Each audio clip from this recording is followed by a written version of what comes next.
দেশের ফুটবলে নতুন দিগন্ত। হামজা সমিতরা খেলবে আসিয়ান কাপ। ফিফা থেকে ইতিমধ্যেই আমন্ত্রণ পেয়েছে বাংলাদেশ। ব্রাজিলের বিপক্ষে ম্যাচে পূর্ণ মনোযোগ দিতে ১৩ আগস্ট আসিয়ান কাপ থেকে সরে দাঁড়ায় ভারত। এরপর থেকেই শুরু হয় জল্পনা, ভারতের জায়গায় খেলবে লাল সবুজের দল। সেপ্টেম্বরে আসিয়ান ফুটবল টুর্নামেন্টে অংশ নিতে ফিফা থেকে আমন্ত্রণ পেয়েছে বাংলাদেশ। বাফুফেও বিষয়টি দেখছে ইতিবাচকভাবে। সুযোগ পেলে ঐতিহাসিক এই টুর্নামেন্টে অংশ নিতে চায় তারা। ফিফার তরফ থেকে আলোচনা শুরু হয় যখন কোনো সুযোগ দেখে।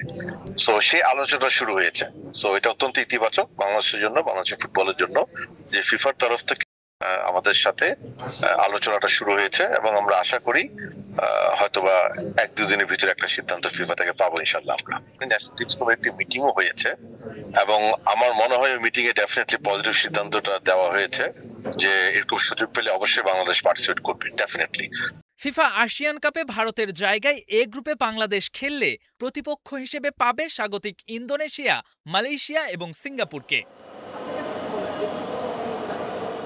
আগামী ২৪ সেপ্টেম্বর থেকে ৪ অক্টোবর ইন্দোনেশিয়া ও হংকংয়ের যৌথ আয়োজনে মাঠে গড়াবে এবারের আসর, যেখানে বাংলাদেশের অংশগ্রহণ আন্তর্জাতিক ফুটবলে খুলে দেবে নতুন দিগন্ত।